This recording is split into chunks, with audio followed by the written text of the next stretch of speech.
Heto ang malaking pasabog na tanong. Totoo bang magsasara na ang CNN Philippines? May bulong-bulungan na kinakausap na raw ang mga tao sa network na baka hindi na sila aabot sa katapusan ng buwan. Sigurado na kaya sila rito? Totoo bang sobra na raw ang lugi nito at kailangang isara at tapusin na?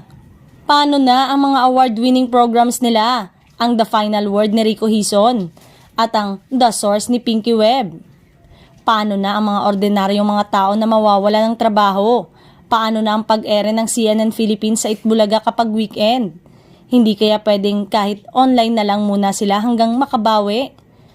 Online na nga ang labanan ngayon katulad ng nangyari sa ABS-CBN, kaya hindi na masyadong big deal sa mga manonood ang ganitong pangyayari. Nangangahulugan ito na wala na raw kakayanan ng network na magbayad ng kanilang mga utang. Wala na rin silang kakayanan na magbayad sa kanilang mga empleyado at wala na rin silang kakayanan na mag-maintain ng natitira pa nilang mga asset.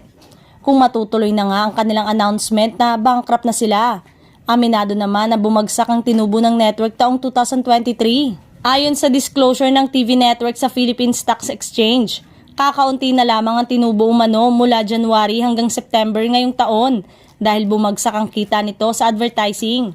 Paliwanag ng kumpanya, nagbawas ang gastos sa mga advertisers dahil humihina ang paggastos ng mga consumers sanhi ng inflation at mahal na interest rates.